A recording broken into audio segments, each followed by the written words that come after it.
உங்கள் பிசினஸ் உங்கள் ஏரியாவில் டெவலப் ஆகணுமா? இன்றே விளம்பரப்படுத்துங்கள். சென்னை எக்ஸ்பிரஸ் நியூஸ் பேப்பரில் 9884599786. எதுவுமே கேட்கக்கூடாது, நாங்கள் தான் பேசணும். ஆன்சர்னா ஒரு சின்ன விஷயம் தான் சார். இப்போ நீங்களும் நானும் நல்ல பழக்கம், ஓகே. இங்கே எல்லாருமே இந்த அண்ணன் இருக்கார். இப்போ நமக்குள்ள ஒரு அடிக்கடி இப்போ பார்த்து பழகி ஒரு நட்பு வந்துருச்சு. அப்போ நீங்கள் எதை கேட்டாலும் எனக்கு அது கோவம் வராது. என்னை வந்து நீங்கள் சீனா கூட சும்மா இருங்கண்ணே அப்படின்றேன், ஓகே. அப்போது ஒரு அதிகம் ஒரு பழக்கமானதுக்கப்புறம் ஒரு கேள்வி கேட்கும்போது அது வந்து அதில் ஒரு ஈகோ வராது, கோபம் வராது. ஆனால் அதிகம் பழகாமல் ஒருத்தட்ட சில அதுவும் பெண்கள்கிட்ட ஒன்று கேட்கும்போது டக்குன்னு பெண்களுக்கான சுபாவம் அது. இதுவே நீங்கள் அடிக்கடி பழகின ஒரு கதாநாயகிட்ட பல ப்ரெஸ் மீட்டில் சந்தித்த ஒரு கதாநாயகிட்ட அவங்களுக்கு உங்கள் பேர்லாம் தெரியும். அவங்கள்ட்ட நீங்கள் கேட்கும்போது இப்போ நீங்கள் கேட்குற வச்சிங்களேன், என்ன வெயிட் என்னன்ட்டு, ஏன் நான் குறைக்கணுமா இல்லை கூட்டணுமாம்பாங்க. அது கேட்குறவங்கள பொறுத்து. அறிமுகமே அதை கேட்கும்போது அது கொஞ்சம் கோவம் வரும். அது பெண்கள்கிட்ட அது அது அவங்க கேள்விப்பட்டிருக்காங்களே. நீங்கள் யாரை பற்றி கேட்குறீங்கண்ணே? அண்ணே நீங்கள் கேட்குறீங்க பேரரசை பற்றி கேட்குறீங்க, என்ன பேரரசு முட்டாளாக இருக்கான்னு கேட்குறீங்க. எனக்கு நான் தான் போய் சொன்னதுக்கு என்ன எப்படி சொல்ல போச்சுன்னு வரணும். சந்தோஷமா இருந்த அந்த நடிகை அடுத்த ஒரு மீட்டப்ல இந்த விஷயத்துக்கு ரியாக்ட் ஆகுறாங்க. ஏன் அந்த ஒரு விஷயத்தை அந்த ஸ்பாட்ல ரியாக்ட் ஆயிருக்கலாம்னு நாங்க கேக்குறோம். அது அப்புறம் வீட்டில் யோசிச்சிருப்பாங்க.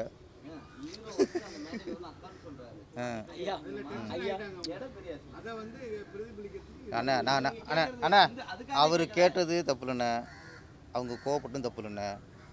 அப்புறம் ஒரு கேள்வி கேட்டால் 1000 தான் நடிகையாக இருந்தாலும் பெண் தானே.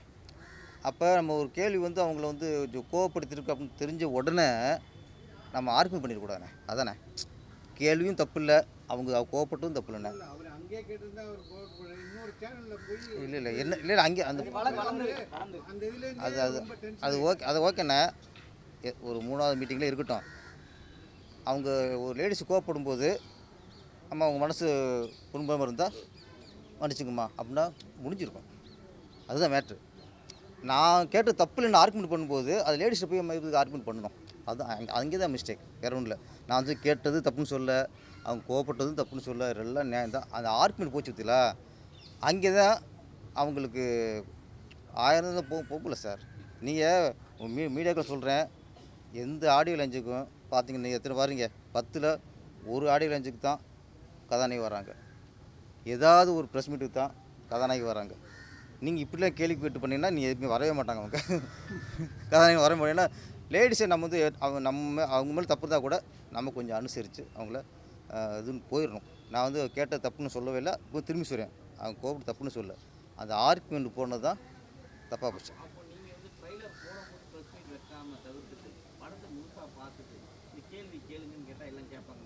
அதுக்கு நீங்கள் படத்து கேட்பேன், நீங்கள் ட்ரெயிலர் இருக்கு, அதை பற்றி கேளுங்க.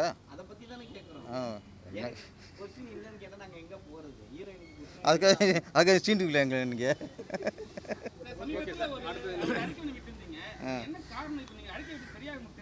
என்னது என்ன இருக்கே? ஏன்னா நான் பல அறிக்கை விடுறேங்க, எனக்கு தெரியும். டெய்லி ஒரு அறிக்கை விடுறேன், டெய்லி ஒரு அறிக்கை விடுறேன். எது சொல்லுங்க சார்? ஆமாம் ஆமாம் ஆமாம்.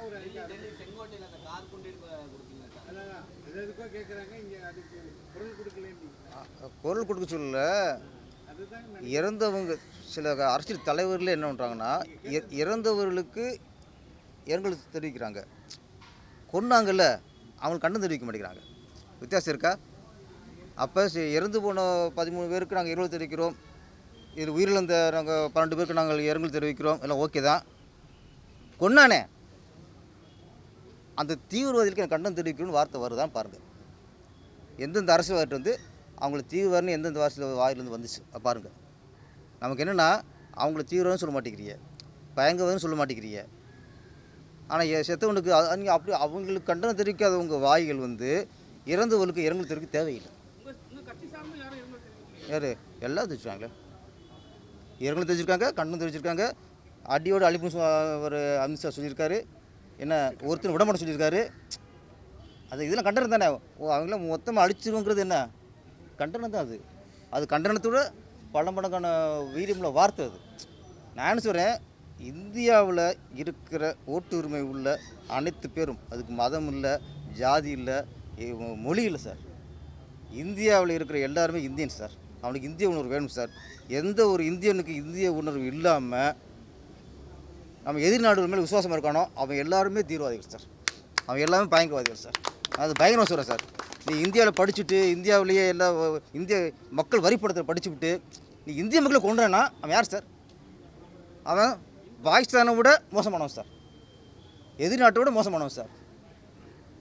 அவன் பயங்கரவாதிகள்லாம் பயங்கரவாதி யாருன்னா நம்ம நாட்டுக்குள்ளே இருந்து நம்ம மக்கள் கொள்கிறோம் சார். என் இந்தியாவை கொள்கிறோம் பூரா தீவிரவாதிகள் சார்.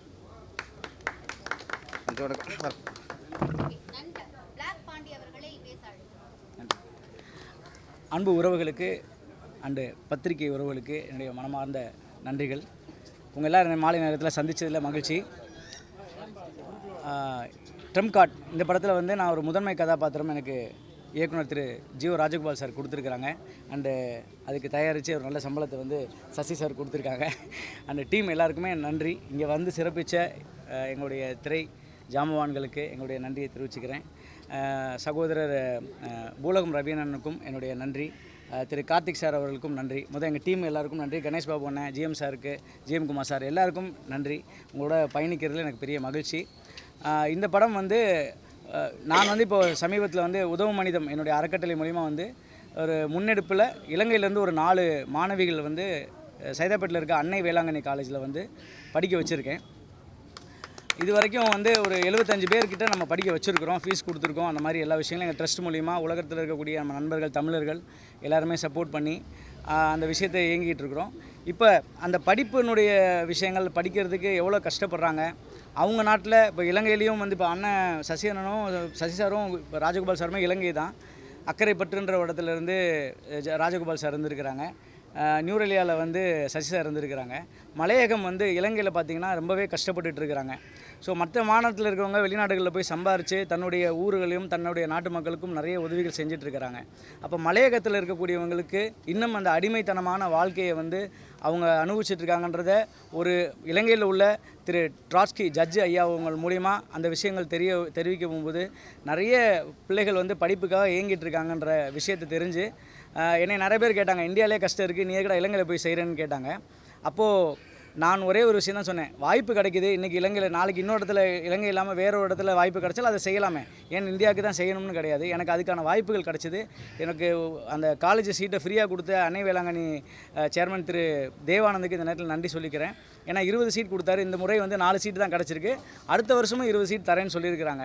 ஸோ அதெல்லாம் எங்களுக்கு ஒரு பெரிய மகிழ்ச்சி. படிப்பு எப்படி கிடைச்சாலும் அது வந்து அதுக்கு நிகர் எதுவுமே இல்லை. இப்போ நான் வந்து 10ஆம் கிளாஸ் வந்து ஃபெயில் ஆகிட்டேன்.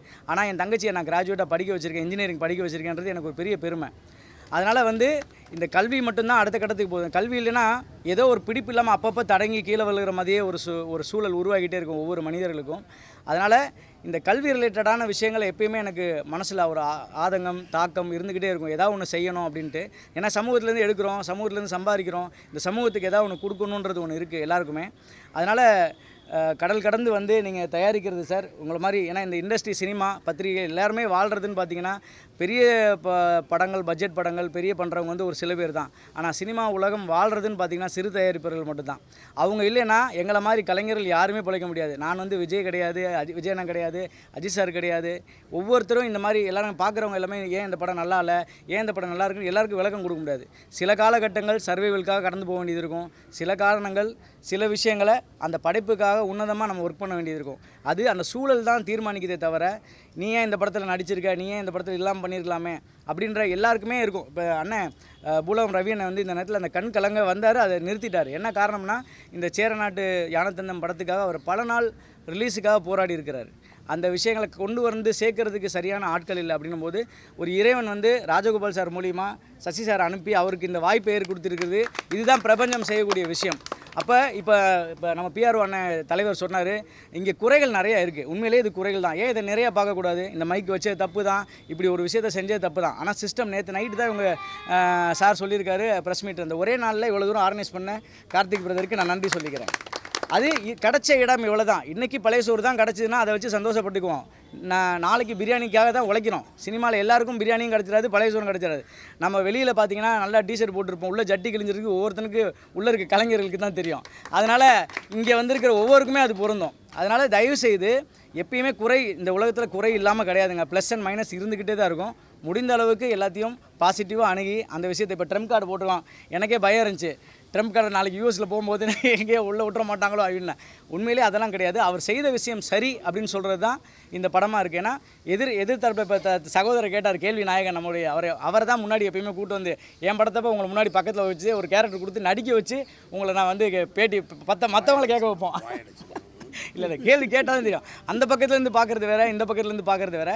அவங்களுக்கும் பொறுமை வேணும். சில படம்லாம் நல்லாவே இல்லாமல் சொல்கிறாங்க, காரி துப்புறாங்க, இந்த படம் நல்லா இல்லைன்னு. நம்மளும் படம் பண்ணுறோம் துப்பிட்டு போகிற துப்புற மாதிரி எடுத்தால் அவர் எப்படி பார்ப்பாருன்னு தானே கேட்குறாங்க. ஆடியன்ஸ் எப்படி வருவான்றதே கரெக்டான கேள்வி தான். இன்னொன்று பத்திரிகையில் கேள்வி கேட்குறதுக்கு தான் நம்ம பதில் சொல்லுவோம். முடிஞ்ச அளவுக்கு எமோஷனலாக சொல்லுவோம், இல்லை கத்தி சொல்லுவோம், இல்லை சிரித்து சொல்லுவோம். அதை ஜாலியாக இந்த மொமெண்ட்டோடு அதை முடிச்சுட்டு போயிட்டா நல்லது. திருப்பி அதை போய் இன்னொரு இன்டர்வியூவில் போய் அதை வளர்த்துட்டு நீ தப்பு நான் தப்புன்னு சொல்கிறேன். அந்த தப்பை பார்க்காம சரியை பார்த்துக்கிட்டே இருந்தால் எல்லோரும் சரியாக இருந்தாலே எல்லாமே சரியாக நடக்கும். இப்போ சகோதரர் கேட்டார், அடுத்த படம் மோடி ஐயா வந்து ஏன் இந்தியாவிலே படிப்பு இல்லைன்னு. இப்போ தான் முயற்சி வந்துக்கிட்டு இருக்குல்ல. முன்னாடி இருந்து ஒரு சாலை வசதிகளில் போகும்போது நான் சிம்பிளாக சொல்லுவேன் நண்பர்கள்ட்டலாம், ஐயா நம்மளுடைய வாழ்க்கை முறை எப்படி இருக்குன்னு இங்கேருந்து வீட்டுக்கு போகும்போது தெரியும். அப்படியே ரோட்டில் டிங்குன்னு ஆடி வீட்டில் போயிட்டு போனோம்னா வீட்டில் மனைவி ஏமா என்னங்க சாப்பிட்றீங்க, என்னடி சாப்பிட்ற, அதெல்லாம் வேணா பாரு அப்படின்னு சொல்லுவோம். அதே ஸ்மூத்தாக போய் வெள்ளைக்காரன் மாதிரி ஃபாரினில் லண்டன் ரோடு மாதிரி போயிட்டு என்னங்க சாப்பிட்றீங்கன்னா நீ செய்தா செல்லாம் நாங்கள் எதை வேணால் சாப்பிட்றோம் அப்படின்னு சொல்கிற ஒரு சூழலை வந்து ஏற்படுத்துறதுக்கு தான் எல்லாருமே முயற்சிக்கிறோம். அப்போ நான் உதாரணத்துக்கு சொல்கிறேன், கொழும்பில் போய் நான் வந்து இப்போ இருந்தேங்க, ரோட்டில் ஒருத்தர் குப்பை போடலைங்க. இங்கே போகும்போதே காரி சப்புன்னு துப்புறான்.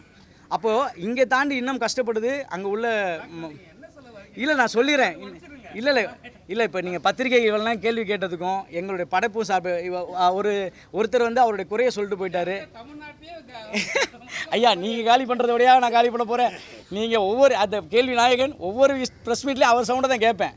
ஐயா போகிறீங்களா ஒரு குண்டுன்னு 3 பேர் தான் இருக்கீங்க எனக்கு தெரிஞ்சு. மறந்துட்டேங்க இதானே அவங்க. இல்லை அதனால் என்னென்னா படிப்படியாக தாங்க எல்லாமே அந்த வாய்ப்புகள் கிடைக்கும் போது தான் செய்ய முடியும். ஒரே நைட்டில் ஓவர் நைட்டில் எதையுமே மாற்ற முடியாது. இப்போ இந்த படம் சொல்ல வர விஷயம் என்ன, ட்ரம்ப் கார்டு அப்படின்னா துருப்புச்சிட்டு டைரக்டர் ஆர் பார்த்திபன் ஐயா தான் அவருக்கு வந்து இந்த விஷயத்தை சொல்லியிருக்காருன்றது பெரிய விஷயம். இந்த டைட்டில் வைங்க அப்படின்னு சொல்லிட்டு. ஸோ அது கதைக்கும் அதுக்கும் ஒத்து போனதுனால அவர் இந்த விஷயத்தை வச்சுருக்கிறாரு. நானும் அதில் ஒரு மாணவனாக நடிக்கிறேன். என்னை எப்போ கூட சொன்னாங்க வயசு 40 ஆயிடுச்சு இன்னும் மாணவனாகவே நடிக்கிறேன்னு. ஸோ நம்ம அந்த சத்யராஜ் சார் சொல்கிற மாதிரி தான் இன்னும் குழந்தையாகவே இருக்கிறோம் அப்படின்ட்டு. இருக்கிற வரைக்கும் இருப்போம், கிடைக்கிற வாய்ப்பை பயன்படுத்துவோம், அவ்வளோதான். ஸோ அதனால் எனக்கு இந்த வாய்ப்பை கொடுத்த என்னுடைய உறவுகளுக்கு நன்றி. அதே மாதிரி பார்த்திபன் சார், எடிட்டர் சார் எல்லாருக்குமே நன்றி. ஏன்னா ஒரு படம் உருவாகணும், அந்த படம் சரியான விதத்தில் கொண்டு போய் சேர்க்கணும் அப்படின்ற பொறுப்போடு இந்த யூனிட் ஒர்க் பண்ணணும்னு நான் நம்புகிறேன். நானும் அதில் இருக்கேன்றது எனக்கு ஒரு பெருமை. வந்திருக்க எல்லாருக்கும் என்னுடைய நன்றியை தெரிவிச்சுக்கிட்டு விரைவில் இந்த படத்தினுடைய இப்போ அறிமுக விழா தான் லத்திகா ப்ரொடக்ஷன் சார்பாக தயாரிக்கிறான்ற அறிமுக நிகழ்ச்சி தான் இது. கண்டிப்பாக ஒரு சார் சொல்கிற மாதிரி நம்மளுடைய கேள்வி நாயகன் சொல்கிற மாதிரி ஒரு நல்ல ட்ரெயிலாகவும் நல்ல படமாகவும் வரும்னு நான் நம்புகிறேன். அதுக்காக உழைக்கிறதுக்கு இப்போ இருந்து ஆயுதமாக வரும். ஏன்னா உங்கள் கேள்விகள்லாம் அவங்க மனசில் இருக்குது. இன்னும் அடுத்த கட்டத்துக்கு கொண்டு போகிறதுக்கு உங்களுடைய ஆசீர்வாதம் இருக்கும். அது இயக்குனர் தான் சொல்லணும். ஏன்னா அவர் சார்ந்த விஷயங்கள் இருக்கனால அந்த ட்ரம்ப்ன்றக்காக அவங்க வச்சுருக்காங்கன்னு நினைக்கிறேன். சின்ன படங்கள் வரும்போது பெரிய படங்கள் வந்து ரீரிலீஸ் படம்லாம் வந்து ரொம்ப காலி பண்ணிருக்கு சின்ன படத்துலேயே. உங்களுக்கே தெரியும், நீங்களும் நிறைய வாட்டி பேசியிருக்கீங்க ரீரிலீஸ். இப்போ உங்கள் படமும் ரீரிலீஸ் வந்து ஆட்டோகிராஃபை சொல்கிறீங்களா? அது படம் பார்த்தீங்களா, எப்படி இருக்குது? இல்லை ஆட்டோகிராஃப் வந்து அது வந்து தலைமுறை கொண்டு போய் சேர்க்குற படம் தான். எத்தனை ஆண்டு காலம் கழிச்சு இப்போ நாங்கள் நாளைக்கு இல்லைனா கூட எங்களுடைய பசங்க வந்து அந்த படத்தை பார்த்தா கூட அது நிச்சயமாக பாடமும் தன் வாழ்க்கையாகவும் இருக்கும். அது இன்றைக்கி இல்லை, சேரன் சார் எடுத்த இந்த மாதிரி ஒரு மாபெரும் கலைஞன், அவரை மாதிரி ஒவ்வொரு இயக்குனருக்கும் அந்த பொறுப்புணர்ச்சி இருக்கணும்னு தான் ஆசை இருக்குது. எல்லாராலையும் அப்படிப்பட்ட ஒரு படத்தை உருவாக்க முடியுமானா தெரியாது. எங்களுக்கு அந்த வாய்ப்பு கிடச்சிது, நான் சந்தோஷப்பட்டேன். எனக்கு இந்த கப்பல் கிடச்சிச்சு, ஏறி கரையை சேர்ந்துட்டேன், அவ்வளோதான் அப்படின்னு தான் இருக்குது. ஸோ அதுக்கு அதான் ரீரிலீஸ் நல்லது தானே. இப்போ முன்னாடி வந்து சார் ஃபிலிமில் நம்ம இருக்கும்போது என்ன ஒரு விஷயம் நடந்துகிட்டு இருந்துச்சுன்னா, ரீரிலீஸால் இப்போ முதல் படம் அந்த ஃபஸ்ட்டு ஸ்டேஜில் ஓடி இருக்காது. ஆனால் ரீரிலீஸில் அந்த தயாரிப்பாளர்களுக்கு வந்து வருமானம் ஏற்படுத்தி கொடுத்துருக்கு. இது முன்னாடி நடந்தது. ஏன்னா நம்ம ஃபிலிமில் அந்த 99 இந்த காலகட்டங்களில் தெரியும், அதுக்குன்னு இந்த படங்கள் தனியாக ஓடும். அந்த காலகட்டங்களில் ஓடுற காலம். இப்போ திருப்பி அந்த மாதிரி ஒரு விஷயம் நல்லது. அது ப்ரொடியூசருக்கு வருமானம் வந்தால் சந்தோஷம் தானே. அன்றைக்கி விட்ட ஒரு விஷயங்களில் இன்னொரு வாய்ப்பு கிடைக்கிதுன்னா அதை விட சந்தோஷம் என்ன இருக்குது. ஏன்னா இன்றைக்கி ராயல்ட்டின்னு ஒன்று இருக்குது. அது எல்லாருக்குமே அந்த விஷயங்கள் அந்த காலகட்டத்தில் படம் பண்ணவங்களுக்கு அந்த மாதிரி சிஸ்டம் கிடையாது. இப்போ இன்றைக்கி படம் பண்ணுறவங்க டிஜிட்டல் ரைட்ஸ்லேருந்து எல்லாமே இருக்குது. ஸோ அது எல்லாமே இனி வர தயாரிப்பாளர்கள் கரெக்டாக, அது ப்ரொடியூசர் கவுன்சில் இப்போ வந்திருந்தாங்க, அவங்களாம் வந்து கரெக்டாக கைட் பண்ணாங்கன்னா 100% ஒரு சிறு தயாரிப்பாளர் இல்லை, எல்லாருமே சேஃபாக கூடிய. இப்போ இவர் வந்திருக்காரு, ஒரு 2 கோடி ரூபா படம் போடுறாருன்னா அந்த 2 கோடி ரூபா வந்து அவங்களுக்கு கிடச்சிட்டாலே போதும், எக்ஸ்ட்ரா லாபன்றது அடுத்து. ஸோ அது மாதிரி ஒரு விஷயத்த நம்மளுடைய முன்னோர்கள் பெரிய ஜாம்பவான்கள் இருக்கிறாங்க, யூனியன்லலாம் இருக்கிறாங்க, அவங்க வடிவமைச்சா இன்னும் நிறைய தயாரிப்பாளர்கள் சேஃபாக முடியும். எங்களை மாதிரி கலைஞர்கள் மட்டும் இல்லை, தொழில்நுட்ப கலைஞர்கள் அத்தனை பேர் இருக்காங்க. ஏன்னா நிறைய தொழில்நுட்ப கலைஞர்கள் சினிமா வேலை இல்லைன்னா கட்டட வேலைக்கும் வேறு கூலி வேலைக்கும் போகக்கூடிய சூழல்கள்லாம் இருக்குது. அதை மாற்றுறதுக்கான சூழல் நம்ம திரைத்துறை எப்பயுமே நல்லா இருக்கணும். அதுக்காக எங்களுடைய பங்களிப்பு என்ன இருக்கோ அதை எப்பயுமே செய்வோம். ஸோ எங்களுடைய பொறுப்பு இன்றைக்கி என்னுடைய தகுதிக்கும் என்னுடைய வயசுக்கும் என்னுடைய அனுபவத்துக்கும் நான் என்ன என்னால் முடியுமோ அதை இந்த திரையுலகத்துக்கு அர்ப்பணிச்சிட்ருக்கேன். அது மட்டும் இல்லை, உதவும் மனிதம் அறக்கட்டளை மூலிமா என்னுடைய நண்பர்களை இணைச்சி என்னால் முடிஞ்ச உதவிகளை நான் வந்து முடிஞ்ச அளவுக்கு செஞ்சிட்ருக்கிறேன். இது பிளாக் பாண்டி செய்கிறதில்ல, நான் வந்து ஒரு பாலம் தான். பணம் கொடுக்குறவங்க யாரோ நான் போய் செய்கிறேன். இந்த மாதிரி இந்த சமூகத்துக்கும் என்னால் செய்கிறேன். கண்டிப்பாக திரைத்துறைக்கும் என்னுடைய வெற்றி இன்னும் அடுத்த கட்டத்துக்கு நான் போகும்பொழுது நிச்சயமாக என்ன எல்லாமே நான் செய்யணும்னு ஆசைப்பட்றேன். கனவுகள் இருக்குது, இறைவன் வழி விடணும். உங்கள் எல்லாருடைய ஆசீர்வாதத்தோடு அது நடக்கும் நம்புகிறேன். ஐயா வாங்க. ஒரு விஷயம் தான் கொடுத்துருக்காங்க.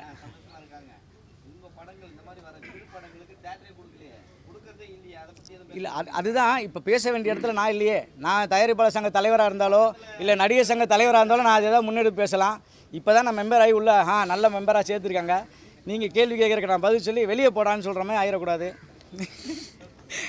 ஐயா நீங்கள் இங்கே வாங்க, உங்கள் முகத்தை காட்டணும். வாங்க, நான் ரொம்ப நாள் ஆசைப்பட்டிருக்கேன். ஸோ வாய்ப்புக்கு நன்றி. வந்து பூலோகம் ரவி. என் பேர் ஏன் பூலோகம்னா எங்கள் அம்மாவோடைய பேர் வந்து பூலோகம், அதனால் பூலோகம் ரவின்னு வச்சுருக்கிறேன். எல்லோரும் பூலோகம் படத்தில் பார்த்தீங்கன்னா அந்த படம் வந்தப்போ நான் தான் டைரக்டர், நிறைய பேர் என் நண்பர்கள்லாம் போயிட்டாங்க. அதனால் நிறைய பேர் பூலோகம் ரவின்னா நீங்கள் என்ன பூலோகம் படத்தில் ஒர்க் பண்ணீங்களா அப்படின்னு கேட்டுகிட்டே இருப்பாங்க. என் பேர் வந்து பூலோகம் ரவி, வந்து எங்கள் அம்மா பேர் வந்து பூலோகம், அதனால் பூலோகம் ரவி. பல நாள் ஆசை திருநாளாச்சு, அதுதான் என்னுடைய பல நாள் ஆசை வந்து இப்போ திருநாள் ஆகிருக்கு. அதுக்கு காரணம் வந்து பார்த்தீங்கன்னா ராஜகோபால் சார், அதுக்கப்புறம் சசி சார், அவங்க தான் என்னுடைய கடவுள்கள், வணக்கங்கள் எல்லாமே.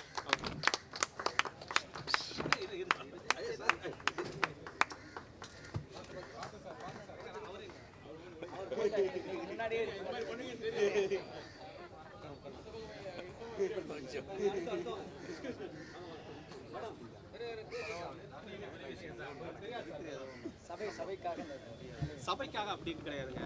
எவ்வளோ வழிகள், எவ்வளோ கஷ்டங்கள் அப்படின்னு நிறைய எனக்கு தெரியும். ஒரு படம் பண்ணுறது ரொம்ப கஷ்டங்க. ஆனால் இப்போ சொல்ல வேண்டிய விஷயம் என்னென்னா, சார் வந்திருக்காரு இல்லைங்களா, இப்போ நிறையா பேர் வந்து வெளிநாட்டிலேருந்து வெளியூர்லேருந்து நமக்கு படம் பண்ண வராங்க, தமிழ் படம். ஆனால் அவங்க மறுபடியும் 10 படம் பண்ணுறேன், 20 படம் பண்ணுறாங்க, பண்ண முடியாமல் போயிடுச்சு. ஆனால் இவருக்கு வந்திருக்கார் இல்லைங்களா, இவர் மேற்கொண்டு 10 படம் பண்ணுவார். ஏன் பண்ணுவார்னா, இந்த சேரன் நாட்டு யானை தந்தம் ஹிட் ஆக்குவேன், அவர் அதை பணம் சம்பாதிப்பார். என்னை மாதிரி இயக்குநர்கள் 10 பேர்த்த உருவாக்குவார் கட்டாயம். இது இப்போ சொல்கிறத மற்ற சேரநாட்டு யானை தந்தம் ட்ரம் கார்டு எப்பப்பெல்லாம் ப்ரெஸ் மீட் நடக்குதோ அப்போல்லாம் நீங்கள்